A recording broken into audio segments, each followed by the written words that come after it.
Hola, ¿cómo estás? Espero que te encuentres muy bien.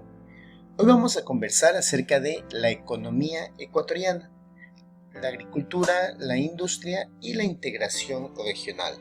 Vamos a hacer un análisis de cuál era la situación económica de nuestro país por los años 1960, analizar qué cambios se fueron dando y cuál era la estructura social y económica que se vivía en esa época. Alrededor de los años 60, el 75% de la población vivía en el campo, es decir, una gran cantidad de gente dependía de la agricultura. La vida en sí giraba alrededor de las haciendas, es decir, en el campo estaba la hacienda y alrededor de ella se concentraban pequeñas poblaciones o pequeños grupos de personas que dependían de la producción y del trabajo en las haciendas. En las ciudades pues no había mucha actividad, la industria apenas estaba naciendo y básicamente se concentraba la administración del país, es decir, los cargos administrativos en las ciudades, mientras que la vida propia del país se llevaba a cabo en las haciendas y en el campo. Una de las características interesantes de esta época es que las tierras pertenecían a muy pocas personas, dándose paso a lo que se conoce y se conoció como los latifundios. Un latifundio era grandes extensiones de tierra que pertenecían a una sola persona. Es decir, un hacendado no tenía un par de hectáreas, sino que tenía grandes extensiones de tierra. Las cuestiones laborales, los beneficios y los cuidados a los obreros en esa época pues eran muy precarios, al punto de que se dio paso a algo conocido como minifundios, que eran pequeñas parcelas o pequeños terrenos que los hacendados le facilitaban a los obreros, a los trabajadores, para que tuvieran su cosecha sin necesidad de cobrar un sueldo. Es decir, el hacendado, en el momento en que le facilitaba ese pedazo de tierra, asumía que con eso ya estaba pagando y era suficiente.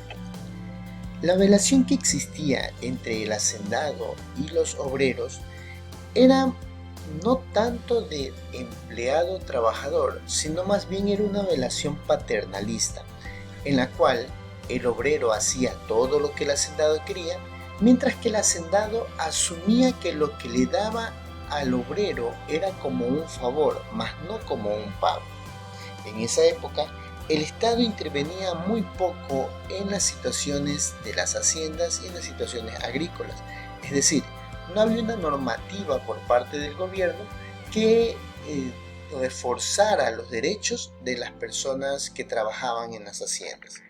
Esto permitió pues obviamente un gran abuso laboral durante muchos años en ese aspecto. Para cambiar la situación que se vivía en las haciendas, apareció la reforma agraria. Su principal objetivo era la modernización de las relaciones sociales en la región, es decir, el romper un poco esta estructura social de que el hacendado era el jefe que simplemente mandaba y el obrero pues subsistía o sobrevivía de lo poco que le podía dar como generosidad del hacendado. Esta reforma agraria se concentraba en algunos puntos importantes. Primero, la parcelización de los latifundios, es decir, que ya no pertenezcan tantas extensiones de tierra a una sola persona. Se promovían procesos de modernización de la agricultura, es decir, implementar nuevas estrategias para cosechar, sembrar y todo el proceso de la agricultura. Ya interviene el Estado en todos los procesos dentro de las haciendas, generando la promoción de derechos en todas las personas, en todos los trabajadores. La reforma agraria se centró en dos fases. Una primera fase que pretendía eliminar la forma precaria de tenencia de las tierras. Esta se dio en 1964.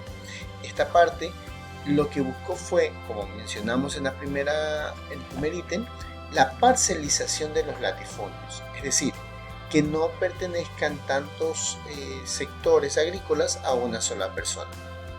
La segunda fase, que se dio en 1973, trataba de la expropiación de tierras. ¿A qué se refiere la expropiación? Cuando un sector no era considerado como productivo por el Estado tomaba posesión de ese terreno para poder producirlo de acuerdo a su conveniencia. Es decir, no podía haber tierras sin producir.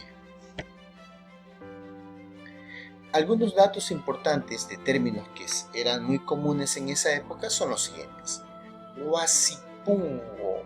Un huasipungo era un pedazo de tierra que daba el hacendado al indígena para que viviera y cosechara lo que necesitaba para comer. Era su forma de pago, por así decirlo, por el trabajo que efectuaba. Sin embargo, era una estructura bastante precaria, pues el huasipunguero, que era la persona que tenía el huasipungo, el campesino que vivía en el huasipungo, trabajaba de sol a sol en Hacienda y al terminar su jornada laboral recién tenía la oportunidad de dirigirse al huasipungo para poder sembrar y poder cuidar de lo suyo. Es decir, no tenía forma de alimentarse y de conseguir los recursos de forma adecuada. El término arrimado también aparece en esta época. Era un contrato en el cual el obrero trabajaba en la hacienda a cambio de protección por parte del hacendado. Es decir, volvía a la misma situación de que no tenía un salario constante o beneficios que le permitieran vivir de una forma adecuada. Y en último término, el aparcero. En este caso, el propietario y el trabajador dividían el producto del predio. Esto ya era un poco más equitativo y justo, pues las ganancias y los productos de la tierra iban divididos entre ambos.